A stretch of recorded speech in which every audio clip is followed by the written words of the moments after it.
guys, welcome back to another episode of We Evolve. Today's episode's a little bit different, but we're going to be talking about finding your purpose in your 20s, which we have just entered. Yeah, we have just entered our 20s. We're not even like 25 plus, but we kind of wanted to bring a relatable topic in for today's episode, and yeah. And we're going to be making coffee while we're doing this because I thought it would be fun to have a little activity going while we're talking about this. And you can watch us make our coffee and what we like. Yeah, so we're making whipped coffee. We're making whipped coffee. I personally like really, really sweet coffee. I drink black coffee. I hate coffee, but yeah. Okay, let's get started. started. Okay, so honestly, like, I guess the first question is what you thought your life was gonna look like when you're 21. But like, so what do you think your life was gonna look like when you started We Evolve 5 years ago? Okay, I can talk about what I really thought I was gonna do before. I was really interested in like criminal justice. Whoa, really? Seriously, like law was like my thing. I wanted to be. Are you lying? I like promise you. Okay. When I was when I was a kid, I wanted to be president. Oh, kid, bro. Like a kid. No, but even before high school. About? Before high school, I was like, I really want to get into law. Medicine wasn't something that like popped out to me. I was just like, I knew I really liked like policy and like making an impact in government stuff. So I thought I would do something along that line, which I would still say medicine is like along that line. But yeah. And then now I'm here, and it's like, wow. That's crazy. What's going on? So, clearly neither of us... Okay, so I don't know how to do this. You're going to have to teach me. Yeah, just pour it in there. Okay. So clearly neither of us are doing what we thought we were going to do. What were you going to do? I thought I was going to be going to apply to med school. I thought I was going to be working in like as an MA. Like, okay. I'm not pre-med, if you don't know. I'm pre-dental. I switched. I'm really lucky. So I also, like, I was actually med my whole life. I went to be a doctor when I was a kid. Really? Yeah. Oh, wow. Like, this is like what I want to do. Like, yeah, I had this whole dilemma. I switched to finance, and I was like, what is this? What is life? I was like, what is this? I don't want to do this. No, that's valid. And then I switched to pre-dental because that was my calling. And you're so happy now. Yeah, I love being... Yeah, I knew I wanted to do something policy related, and I was like... We didn't end up doing that, so...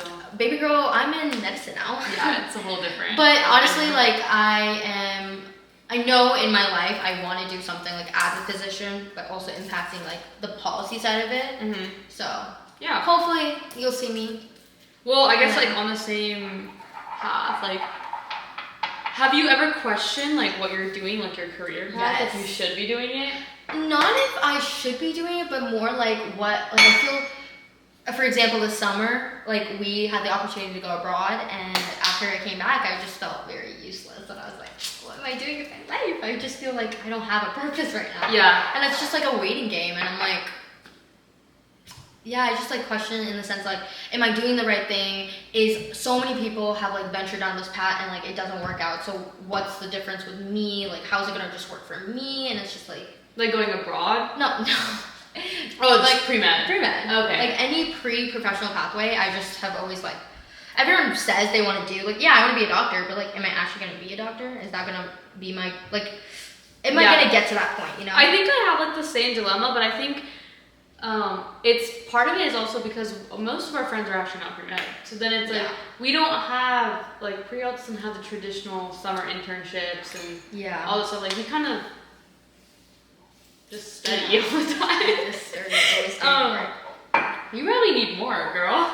More honey? Yeah, I mean, like, I have more than you. Oh, and mine's not even gonna be that sweet. Okay, wait, yeah.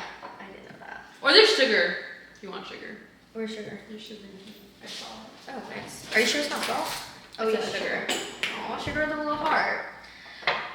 But can I ask you, what do you feel like when being, like, compared to other people? Like, how do I feel? Yeah, how do you feel? Or like being in such a pre-professional pathway, like how does that feel? I feel like I compare myself to people more than people compare me to other people. Yeah. And I don't know. I feel like it's very common. It's very accepted in med, but like I feel like it's more common than it should be. Yeah. How many spoons do I do? Sorry. Just do it till it barely covers that. Did you put sugar in there? No, I put honey. Oh, you're trying to be I'm trying to be healthy. Okay. I think that's good. Okay, wait, let me put sugar too. Dude, I drink only sweet coffee. Like, I don't drink. It's just milk. It's like, I would consider it, like, I love coffee, but I like the hint of that coffee taste. I am not like I cannot drink black coffee. Like, I'll actually cry. Like, I can't, I won't, like. No, but you have to understand, like, it's not just sweet coffee. It's literally, It's milk. And sugar. Sweet milk with like a hint of coffee. Yeah, but anyways, I also think that, I think I'm part of the problem, but I think that we do this thing where we compare ourselves to people for like one specific quality, but like when we do that, we tend to think that every other thing in their life is perfect. Yeah, I agree. You know what I mean? I feel like that's like a human, like, I don't know why humans do that, but I feel like it's super, I don't know. I feel like a lot of people do So I that. think that's part of the problem. And it's like, not just the pre-professional factor, like, it could be any single thing. Like, hey, I'm just feeling they have so many friends, and I have like, I'm so like, I'm just making so much noise while you're talking. yeah, thank you. I have so many friends, and like, I'm sitting at home doing nothing. But it's not that you don't have like friends, it's just like you're prioritizing your own mental health for the day. Or there's so many times where I will be in bed, so I'm feeling so good, like I don't want to get out of bed, and it's like everyone is like doing a move, and I'm like, wow, okay, I'm like useless. Like, I feel like I'm not doing anything. Doing a move like I feel or they're doing something like it could not even just be my friends. It could be any other friend. Oh. I'll be like, wow, like, what am I doing? Like, why am I not going out and doing something? No, yeah. why do I not have plans this weekend? Like UGA, for example, is a very party school, and sometimes I just want to stay in and not do anything, and it's like I feel like I'm missing out if I do that. So it's like, I don't know. Have you ever felt like that? I know you're a little homebody. I do feel like that, but I don't think I feel like that about the same things. Okay. Like, I think I feel like that, it's just not whipping. I think the cup is low-key too small. Oh, seriously? For this whisk. Like, I think the whisk is too big for the cup. Oh god. Okay, But it's okay, no worries. So you just have to do this method, right? I love this method. Let's see if it'll work. Sorry guys, we're getting a little distracted. Okay. There's no whipping? Is it whipping? I don't think she's whipping. Okay, you just go. Let me try. But yeah, do you want to ask the next question? Yeah. I'm gonna go a little quieter. I'll hold your cup for this. Yeah, so have there been any like, I guess like determining moments? I know we're like not even like midlife yet, but have there been any determining moments in your life that have like changed your perspective on certain things? It could be anything. It doesn't have to be like career related. I feel like I think college. College in your For perspective? sure. Yeah. Like, I felt like I was such a sorry little girl in high school that was so scared of everyone's opinion, and like I never like really stood up. But I feel like in college I like and essentially found my voice, and I feel like I can now say something that like bothers me, or like without it. My fear with that is like I'm scared it's gonna ruin my friendship with the person. Yeah, I if know. say I something, remember you know? we talked about this. this. I'm so worried that my friendship's gonna get ruined. That it's like, oh my god, I'd rather not say anything. But then it's like I come off as like someone that has no opinions. So yeah, college. Okay. Your turn. Okay.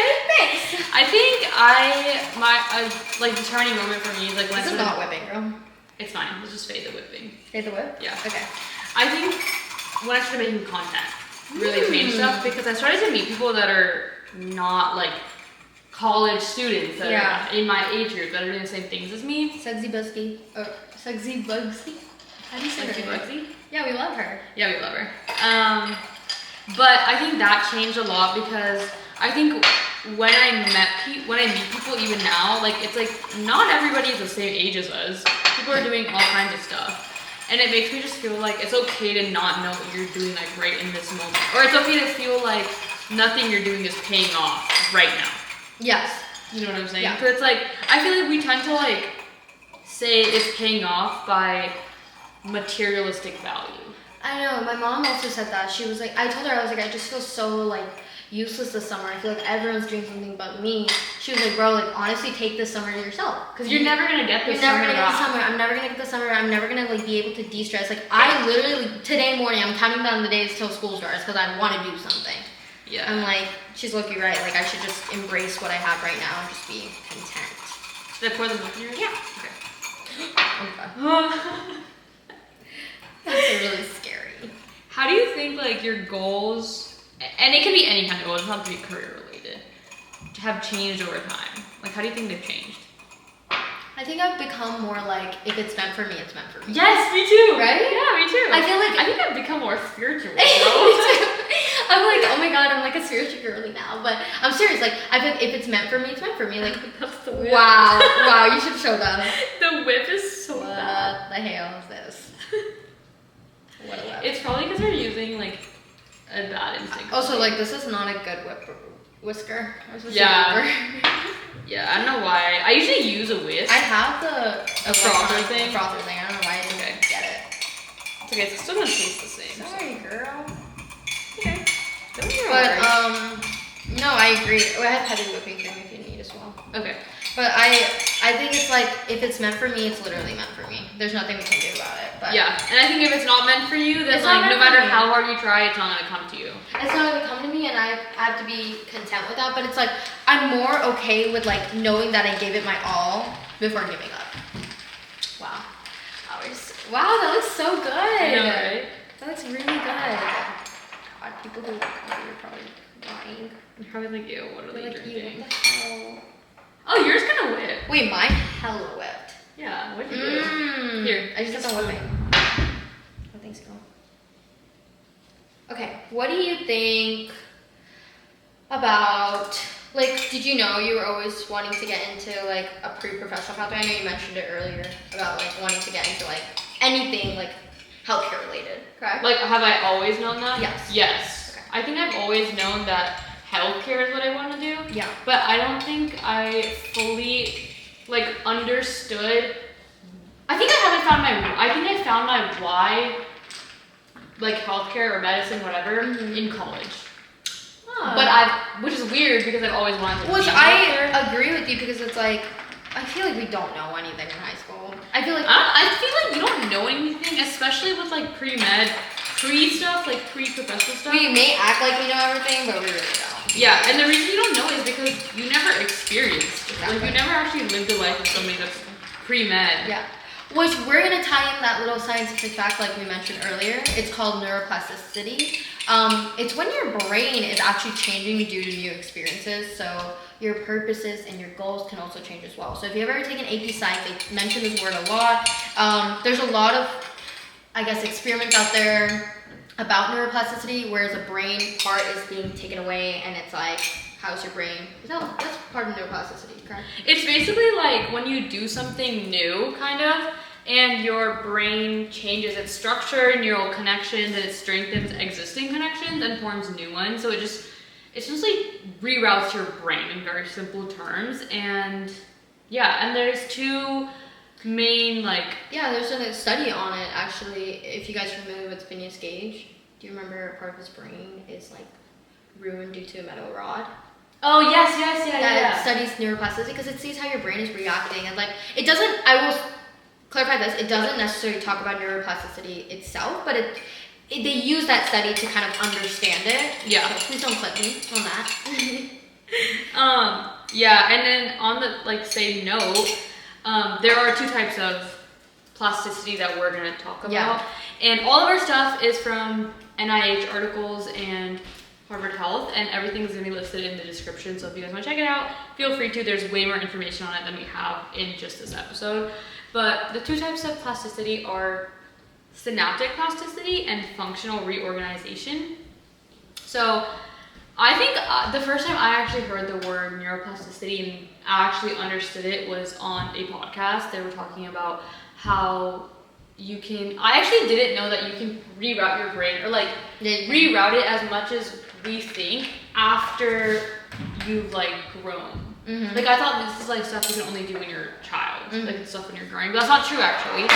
Yeah, like neuroplasticity is more effective when you're a kid because everything's growing, so there's no old connections. Like basically new ones are forming based on what you're doing, right? So it's based on experiences, which right. I want to like re-emphasize that. Not re-emphasize, clarify the point about the Phineas Gage thing. Phineas Gage is mostly talking about like a traumatic brain injury that occurred and how his brain, like each brain part has like a specialized function. It doesn't necessarily talk about neuroplasticity, specifically, but we also know that neuroplasticity is learned from experiences and memories and all that. So it's like very cool how the brain works. Yeah, but going back to the two types of plasticities, the synaptic plasticity is basically changes in the strength of your connections between neurons, which occurs through repeated experiences in learning. So this is more like if you continuously do something, then you're going to increase your synaptic plasticity. I think a good example would be like if you were, I don't know, learning to play the guitar or something. Like this would increase your neuroplasticity if you don't already know how to do it. And then functional reorganization is basically when different parts of the brain reorganize to take over functions after an injury, but it doesn't necessarily you don't have to necessarily have an injury for this to happen. And also what I said to explain it is like a very, very simple explanation of what that is. Basically, it's like if one part of your brain is not working, the other parts of your brain have to adapt, essentially. Yeah, like accept and fill in for that part of the brain, and that's called functional reorganization. Which is super cool. So moving on, you want to talk about why there's social media in comparison, and as we try our coffee first, let's do that. As you can see, sweet milk. Yeah, she has. It's a different color. It's even green, bro. It's because the glass is green. Oh, okay, I'm stupid. Cheers. Wow. No, this is really good. Mine is so good. No, mine is so scared. good. Mine is so good. I would drink that. Oh, yours is hella sweet, baby girl. You got yours. So the coffee was vanilla, because I know you like vanilla, so I got vanilla coffee. There's already vanilla in there. Yeah. See, we're gonna move over to our normal location now that we're done. We have now moved back to our original location because we were just getting lost and we were just rambling. We were just rambling. So we're ready to officially begin. I feel like properly begin the episode. Yeah. Okay, so I guess where do we leave off? We were talking about social media and its comparison. Social media's comparison. So let's see. give me something. Okay. Why do you think people compare themselves with social media? I feel like this is such a given thing. Like obviously people know why, but like I want to hear from your side, Tisha. I guess like for me, okay, so I do social media. So like obviously I'm sure there's people that follow me and like see this in me, right? But I know everybody's heard this, but you only see the best versions of people on social media. Like, I'm not even talking about people editing their pictures. Like, that's a whole separate thing. I'm not even talking about that. I'm saying, like, if someone is struggling, you're never gonna see it. I mean, not never. Like, you probably will see it. Some creators post that kind of stuff, which is good, because then their audience is not thinking that they have this perfect life. Right. Well, for example, like there was a creator that just announced that her child has cancer. Yeah. Yeah, and I was like, what? Because it's like she's over here making her cooking videos and like going on vacation, and I wouldn't have never even thought of that. Mm-hmm. So it's like you don't see the complete life. You see the life that they're wanting you to see, essentially. Mm-hmm. I think for me also, like there's people in my comments too that talk about how my life is perfect and how like they think I'm so smart or like this and that, but it's like you don't really know what's going on in my life because I am choosing to post the video that you're watching. It's getting edited in a certain way. It's getting filmed on a day that I feel good about myself. Like there's so many things that go into a video that's getting posted. Even if I post it every single day, no one would really know what's going on in my life, right? Like I feel like the people online don't know what's going on in my life. Not even as much as like you know what's going on. Yeah. You know, it's just different, right? And I think for me, like the reason I don't do it, which I know it's not a bad thing to post your struggles. Like that's not a bad thing. It's actually a good thing, especially. But it's like, what is your content designed for? To show the like realities, or more like what do you? Well, I think my whole content revolves around being like a pre-dental student. Yeah. So it's like, yeah, I've never really shared the struggles of also being a pre-dental student. Like all my videos are. Hey, another video idea. Yeah, I guess. Yeah. Watch it to be crying. Are we crying? But it's like pre-dent is not what you think it is. Yeah, I guess. But I think for me, the reason I don't get credits for this. That means it's actually not being posted. Okay, you're done. I think the reason I don't post about that is because I feel like I don't want to put. And yes, I agree. I don't want to put my like it feels like a burden that I'm putting on someone else. Also, like, I just feel like, yeah, and you don't also want to, like, yes, it's good to be truthful, but it's like, I think, like, for me at least, I like to see a lot of positive things, so that gets me motivated. Yes. It's like, I don't want to see, like, the sad, like, I'm talking about strictly educational. Yeah. It's just like if I hear something like, oh, bro, like, it's so hard to get into this, like, only 5 people get in, I already discourage myself, and I already lower my expectations, because I'm like, okay, no one even gets it, there's no way I'm gonna get it. And it's, like, a sad thing, but it's, like, I feel like it's, like, a lot of humans do it, so. Yeah, I agree. I think my main thing is, like, some people, you can feel lost because you are comparing yourself to someone that is on social media, which is very different than comparing yourself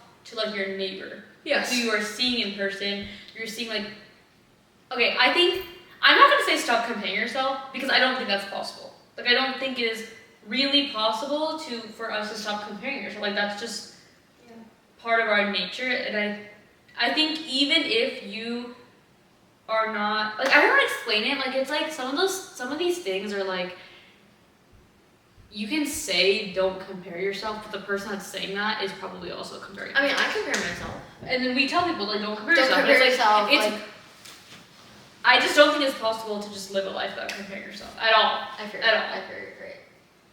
But my main thing is social media comparison is very, very different than in-person comparison, because you don't even know what's going on social media. It's all a front. Yeah, it really is all a front. And I'm telling you as someone that is making content myself. Yeah. But the same idea, with the same whole topic of why do we feel lost, especially in our 20s, because 20s are like, I feel like 20s are when people are all over the place.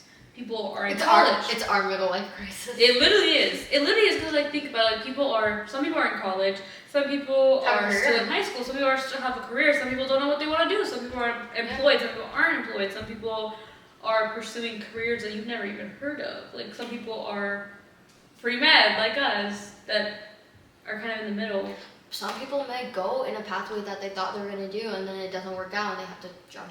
They have to find another career path. Exactly. Some people move abroad. Like, some people go abroad. Some people move abroad. Yeah. So I feel like when you're in your 20s, it's like nobody is on the same path as you, because everybody is doing at least one thing different. It's not a linear path. It's very like, and you can feel lost, because it's like, I can compare myself to Shivani all I want, but Shivani's living a different life, and your 20s are such a weird time, because it's like you could be doing something that seems so great to me, but to you, it's like, oh, it's just another day in my life. Literally. Do you know what I mean? Well, my 21s have been great because I got to travel a lot, so I can say that. Oh, we went to Europe. We went to Europe. We haven't posted those, right? I posted. Oh, God. Okay, we went to Europe, if we forgot. But, I got to travel countries. I got to see the Sahara Desert, so I can say my 21s were full of travel, so I'm very happy. But I know I'm never going to get those opportunities in my life again, like that. And that's like, it's not only for your 20s. That's like all the time. Like, yeah. You're never going to come back. You're never going to experience Who says I could be 21 and I like travel to like 7 countries? Exactly.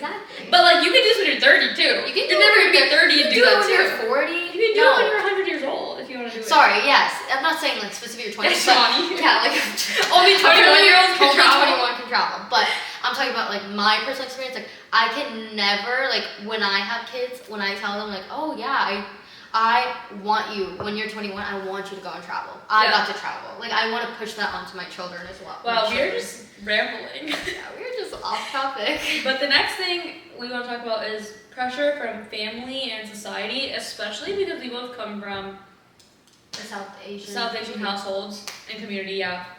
So, how do you think, like, I can go on and on about societal pressures for South Asian community, but how do you think that makes people feel lost that live in America in their 20s? I feel like America and like 20s, and like you mentioned, like it's all about exploring, correct? Mm-hmm. And I feel like in a South Asian community, that's not a thing. Yeah. You're not allowed to do that. I agree. Like if your life is not going, particular for pre-med, for example, taking a gap year means you failed. Yeah. And I'm like, what does that mean? I think people, like, if you're not from a South Asian community, it's hard to grasp that. Yeah. But It's so common. Like, if I want to take a gap year, if someone has to take a gap year and she needs to go tell her parents that, she needs to convince them to be okay about this. Like, it's like, And that's very common in South Asian households. Like, yeah. in the nicest way possible, they're not going to be supportive right off the bat. Like, they will be supportive. I'm not saying they're not supportive, but it's like, there's a lot of struggles that come with very simple decisions that seem normal to other people. Like, I think a lot of households that are familiar with the gap year process, at least like specifically speaking from my experience, like my parents are not familiar with like any pre-medical field. Like essentially I would be the first person going into healthcare, so they don't even know what a gap year was. But it's like when I have to go and explain like, hey, like if I were to take a gap year, I could do this. There's literally so, not only that, my mental health would be better. Like I just feel more like relaxed. I feel my journey is kind of slower now. It's not in a fast pace. Like it's like for them to, not specifically my parents, but for any South Asian community, it's like for them to hear that, it's like, oh, so they're doing nothing. She's doing nothing for a year. Yeah. She's sitting at home doing nothing for a year.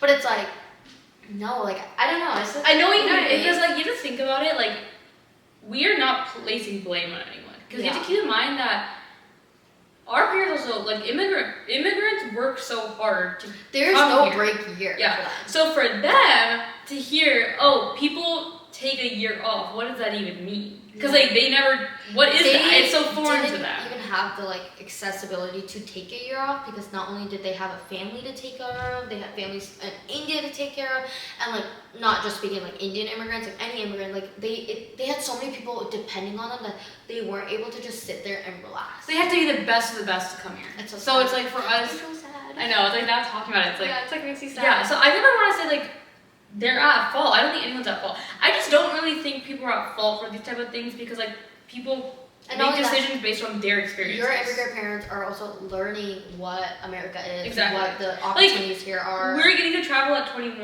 Like our parents are not, vacation is not a concept. Our parents got married at 21. Yeah, our parents have kids at 21.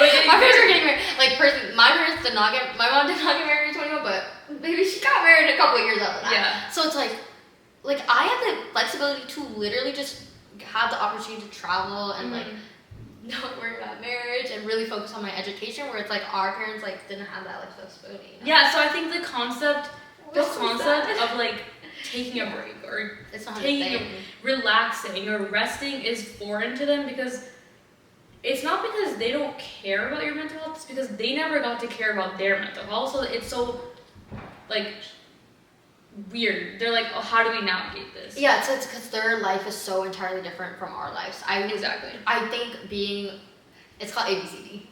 Yeah. Being an American born confused AC. Which I don't think we're pretty confused ACs. TBH. I don't think we are. TBH, I don't think we are. I think we our kids would be. Yeah, for them. But I feel like I think we both do a good job balancing both our like cultural and like whatever we want from like our Desi lives with our American life. I do think we have a good balance. I do think maybe we're more like Americanized. I actually think that the reason that we're like that is because most of our friends are also immigrants. Also, not only that, I think my parents have also allowed me, not allowed, sorry, wrong word. I think I've been brought up in an opportunity where it's like I can be like more Americanized than more. What do you mean more American? I feel like a lot of parents, like, I know, there's like, I say it's a range, okay? Yeah. A range of like, scale of like, being Indian, okay? And like, there's like, really, really Indians, like, who have to go like, do this, where it's like, they're not allowed to have this, they're not allowed to do this. Whereas like, on this type, like, ending of the scale, which I'm not trying to list specific examples, but this scale, like, our parents are more okay with it. They're like, hey, yeah, like, this is normal, go do this, go have this. I think, I think also like our parents are like that because the people around them are like that. I like that too. Yeah. But it's like if I go to a different area, hypothetically, I don't think it's... Yeah, because all of our parents' opinions have formed on these things once they came here. And the people they surrounded. Like the stuff that we get to do now, they never got to do. Like it's not a normal thing to do. Yeah. Like in India. So it's like... Wow, we're really just like... Yeah, we're just immigrant. We're just like... finding your participation as an immigrant. I guess we should just title it that. Yeah, just my movie Immigrant Edition. Yeah, I think it just comes because like if our parents ended up being friends with people that were more stricter in the community, I think they would be stricter. I agree. So because they're all learning together. So it's not like Yeah. one size fits all, you know? Oh, good. I like that. Good line. But I think another thing about the whole feeling lost thing is kind of ties back to the social media thing or the comparison thing. Sometimes it feels like some people have it all figured out. Like, not just like in the pre-med thing. I would say I have more friends that are not pre-med than pre-med. Or like, I'm saying pre-med, but I'm actually using it as a blanket term for like pre-med, pre-health, like everything pre-health. I'm gonna start saying Pre-professional. I'm gonna start saying pre-health. Pre-professional. No, I feel like even Pre-law. pre-law has it figured out sometimes. I think you just with those people. Maybe. Some pre-law people don't. I want to be pre-law. Okay, my thing with my only thing, like the way I think about it is like, if you're pre-med and you don't have a medical degree, you can't do anything except be an MA. I bet that's the same with like a pre-law person. But you can still do a lot of things. A lot of things in the legal department don't actually require a legal degree. But you don't like armor that much, you know. Yeah, but that's not the problem with med. Like, you don't get to do anything. Yeah, Unless like you're if I'm like like MA or it's researcher. hard, or researcher. Yeah, like there's like, I feel like it's more limited, but that's so off topic. But anyways, my thing is just like sometimes it just feels like everyone has it all figured out, especially people that are not in the pre-professional pathway, because it's like, oh, they have internships, they know what they're doing next, they're spewing all these cool terminology that you've never heard of. They're doing this, that. I hate LinkedIn, bro. I hate LinkedIn too. I'm not a LinkedIn warrior. I hate that app. But I'm like, I'm not a LinkedIn warrior, but I be stalking people. I just don't like it. I think it's like, I just don't like it. I don't feel like it's a good, I don't know, but people use it for networking, but personally I'm like scared of it. Yeah, I just don't like seeing like, I don't know, the experiences scare me because I'm like, oh my god. Because it's like you're constantly comparing. Yes, and I just like feel like it's the perfect place to go if you want to compare yourself. And that's just like, I don't want to see that. I agree. Because also like people on LinkedIn exaggerate. Everyone knows that. So it's like you don't know what they're saying is true and what they're not saying. They could say like, oh, I was at Harvard Medical School and I did this. And you know, in reality, it could be opening the door for someone. But no one knows that. I don't like LinkedIn. I agree. I think another kind of tying back into everyone else has it figured out. There's like this whole idea that in a couple years we need to have our dream job. You know, like the job that we're thinking of. In this timeline, in our 20s, we need to have our dream job. We have our dream job. We need to be the best student. We need to be married. We need to be traveling. We need to have at least one kid by the end of our 20s. We need to be traveling. We need to make new friends. We need to keep the old ones. We need to spend time with our family. We need to find a house or like a place to live like one day. Something. There's so many things you have to do. I still feel like a kid, bro. Literally, my head is stuck in senior year of high school. My mom still makes me breakfast when I come down. I don't make my own breakfast. My mom packs me food to take to college for every week. Me too. And I come home and I'll get a new box and I'll take it back. I can't cook. I don't cook. I'm not ready. That's why it's scary. Yeah. But yeah, it feels like you need to get your dream job, and if you don't have the dream job, then you're a failure. Great. It feels like that all the time. Just a reminder, 5 years ago, my dream position in this moment was that I'd be working as an MA. I'm not even pre-med. Seriously? Like in this moment. Like you were like, I need to work. Wow. So like 5-10 years ago, you thought you were gonna be a lawyer. No, I didn't want to be a lawyer. I wanted to be president. I wanted to work in the government. 10 years ago, when you're 11 years old, you wanted to be a president. I put it on my mother. I wanted this president dream until I turned like 12, 13, when I found out it was unrealistic. Yeah. I don't know why. My parents were like, yes, do it. They were like fueling me as well. But then I like talked to someone and she was like, she literally was like, are you stupid? And I was like, what? And then I think like what I really wanted to do was like, well, she was host of president. That counts. That is literally what they had that said. That counts. You're done. No, I just wanted to work in the government. Maybe as a politician. Maybe not a lawyer, but I just like wanted to like public policy. Literally public. And I still want to do that. So it trickles down. So 10 years ago, she wanted to be president. This girl's pre-med right now. I'm pre-med. I'm not anywhere near that field. Yeah. I love my government. I think kind of going back to the science behind all of those things. Yeah. Part of the reason that we feel this way is because your brain likes certainty. It likes to know what your future is to feel like it's safe and not stressful. And this, in your 20s, is when you feel very uncertain. You feel like you don't know what's going on. You don't know why you're not getting your dream job because, like, Shorty want to be president. Like, yeah, like things like that. Where's like, my job? Your brain likes certainty, and the reason it likes it is because, one, it reduces cognitive load. It makes your brain, very, very simple terms, makes your brain like overthink less.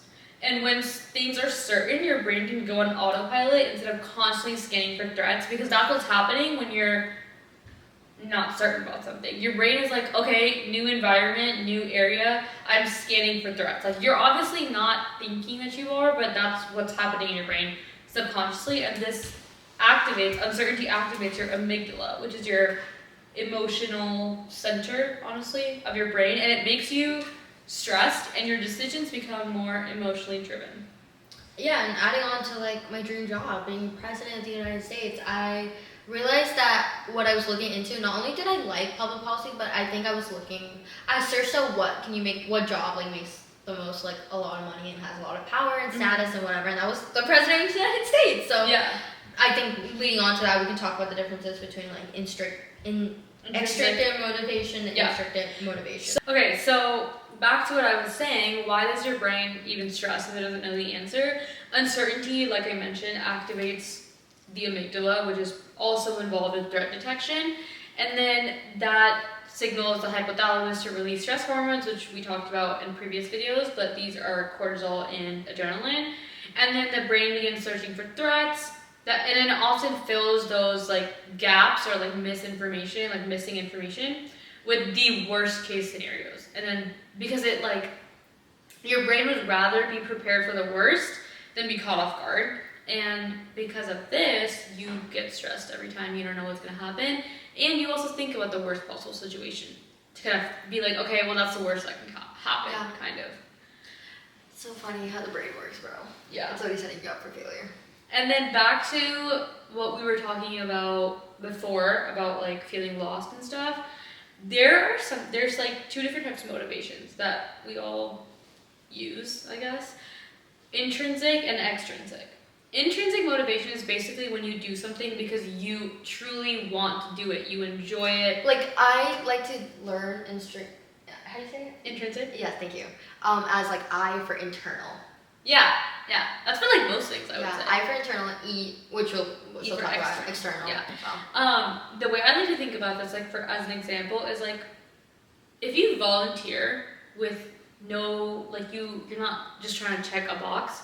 That's an intrinsic motivation. But you genuinely feel like you're feeling good, and you feel like by doing this, you feel better as a person. Exactly. Because it's like you're doing that because you want to do that. Yeah, you enjoy doing that. You enjoy helping people.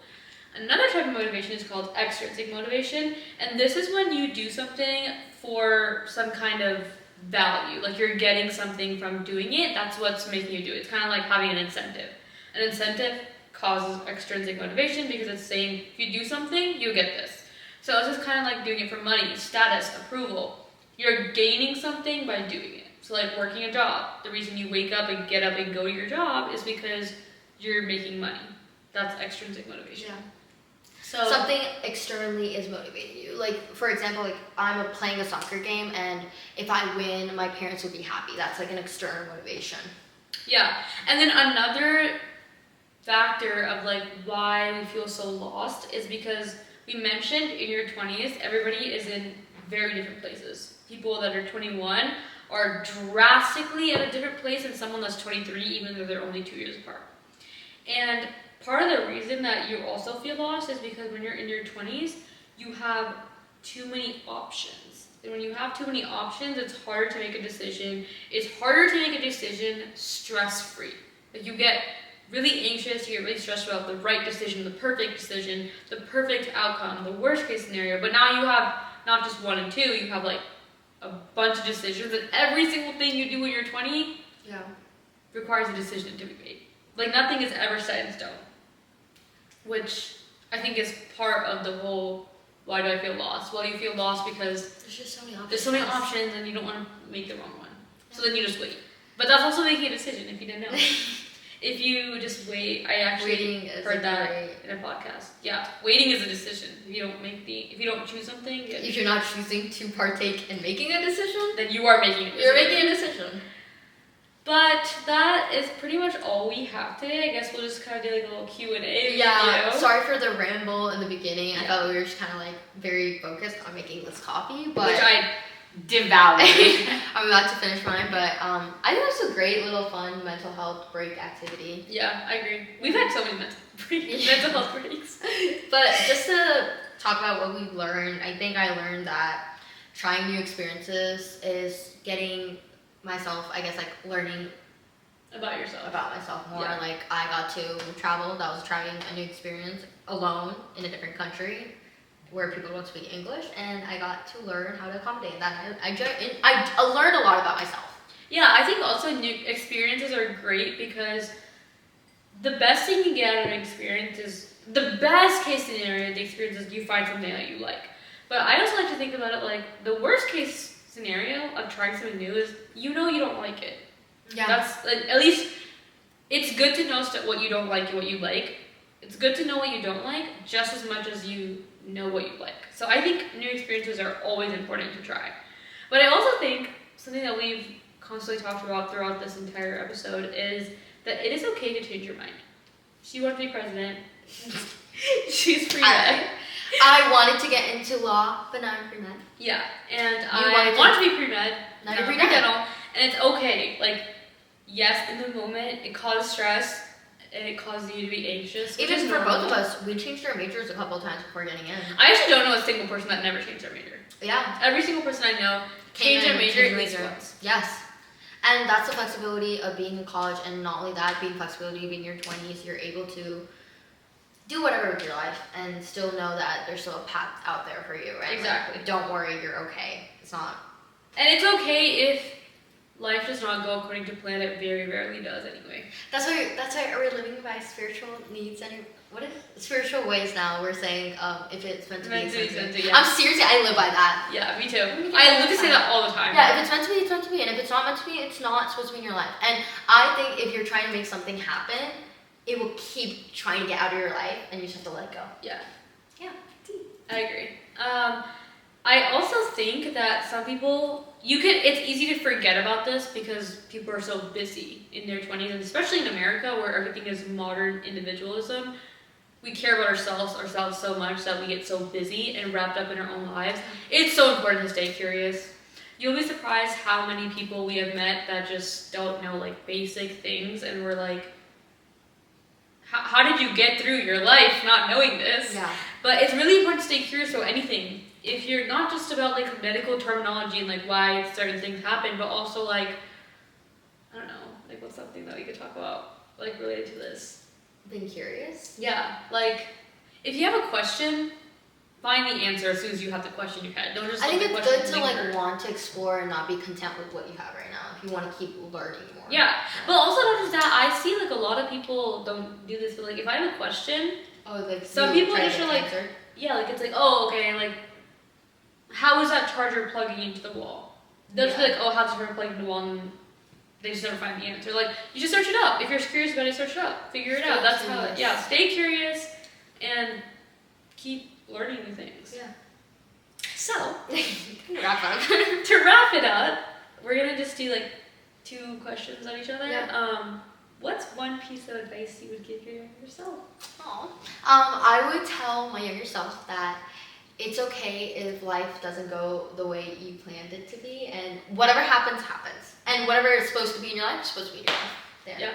Your turn. Okay, I think mine's very similar. But mine is mainly that like kind of the same thing, what's meant to happen is gonna happen. And obviously my motto is whatever you wanna do, don't lose focus of that, because the way I think about if it's meant to be, it happens, is if I'm meant to, I don't know, if I'm meant to go to Europe and I work super, super, super, super hard to go there, I make the money, if it's not meant to be, my life will be redirected, but none of my efforts will be wasted. They'll just be redirected to something else. So it's like, I don't think, with our whole thing about if it's meant to be, it'll happen, this doesn't mean just like sit at home and think. Right. Yes. Obviously, like don't sit at home and not do anything. Like, yeah, like, you still need to work whatever hard. you're actively working toward. If that goal doesn't happen, I feel like your life is gonna be redirected. There's another thing that's meant for you, and you'll have it. If someone that is not supposed to stay in your life and is like purposely, you know, like that is just like, okay, you know, this is not meant to be. Like I have to move on, and I have to do this, or like